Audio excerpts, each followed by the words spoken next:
भूल गया था कि कचौड़ी गली सुन के नाम बलमू तो छोड़ दे। अरे यही परिवार को बात सुना, सुखू बाबू ना हो, चारों लड़का बाबू से अनाथ तो होगी नहीं, लेकिन परिवार संपन्न छोड़ के बोलिए कि हमारे बाबूजी अरे शोक सिंधु में डूबल बा परिवार।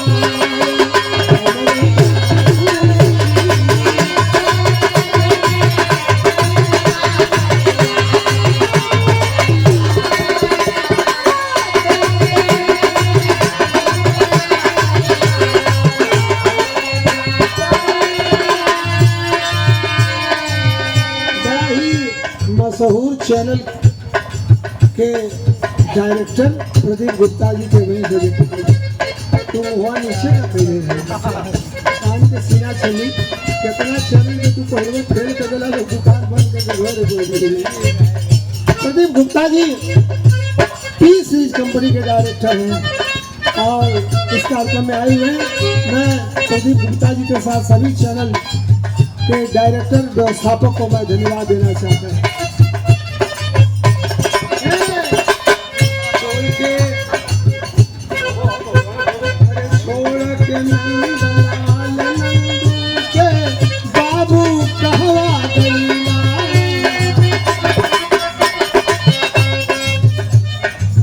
राजेंद्र पहलवान की तरफ से माला के साथ बहुत रुपये का पुरस्कार मिले।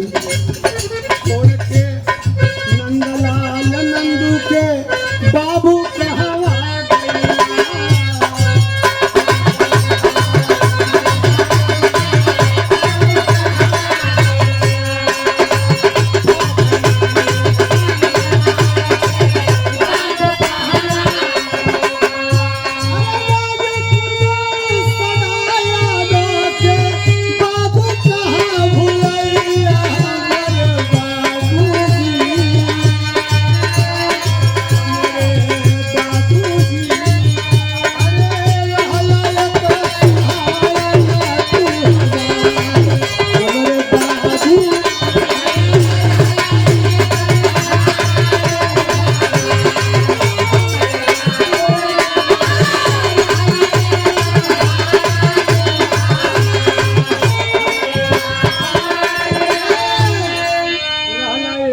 सहारा घर के माता के विधवा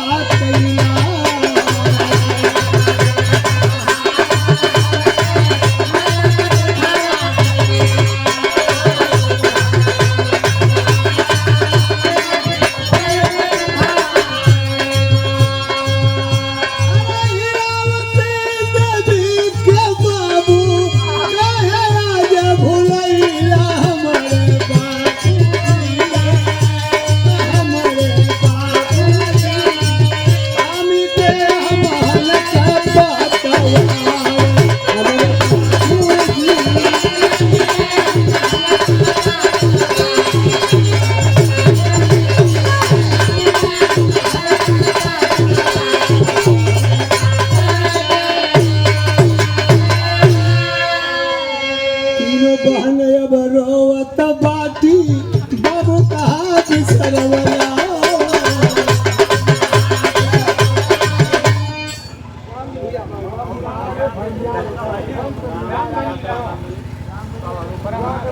हमारे रामबल यादव फुला हमारे राम जी भैया हमार उठा के हमारे मम्मा का और परिवार में ऐसा हम लोग का बहुत पुरान संगी हूँ राम जी भैया।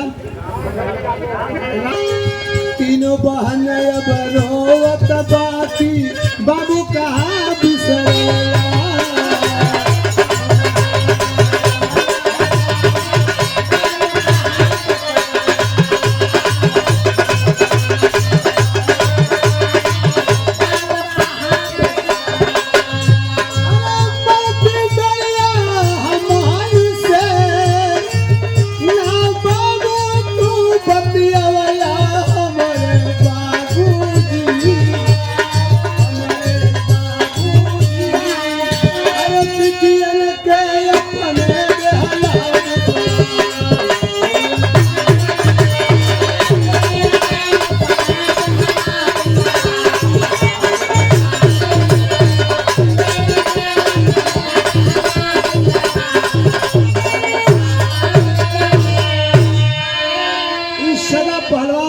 पसियाई के धरती से अमृतों से बार बार सदा के आशीर्वाद बा। चारों भाई लोग आपके लोग सेवा में लगल हुए। हम चाहते कि चारों भाई मंच पर आवे, एक बार मंच पर चारों भाई एक साथ आवे तो सबकर फोटो हो जाए। जल्दी आवे, बस अंतिम गाना है। चारों भाई नंदलाल पहलवान और नंदू राजकुमार सदा जल्दी से आप लोग मंच पर आवे, चारों भाई के एक साथ फोटो हो जाए।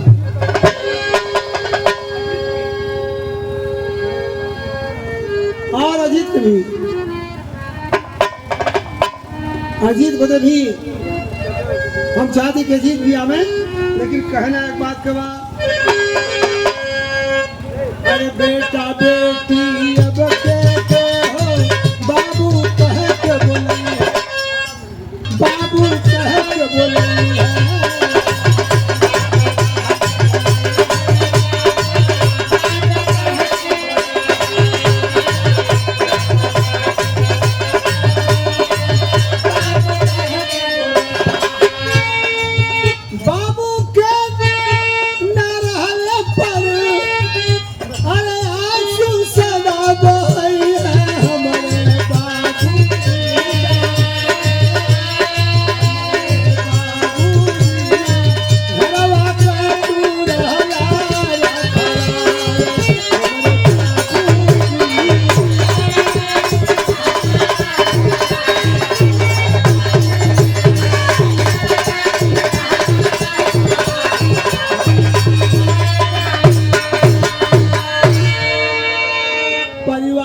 सेवा करत अपन समय बिताया।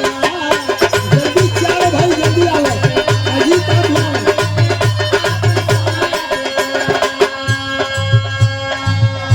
अरे मान के सबके पुत्र समान अपन, अरे सेवा सब कर कैला हमरे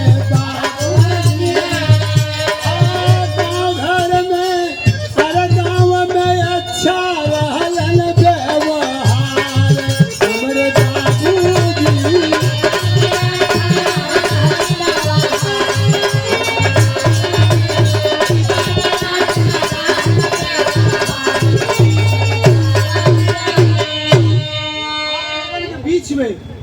चारों पुत्र स्वर्गीय सुखू भैया के सुपुत्र नंदलाल पहलवान और नंदू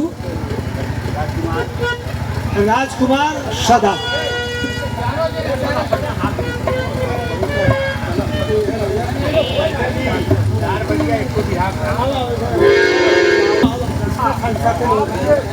छोड़ के चली गई अपन परिवार,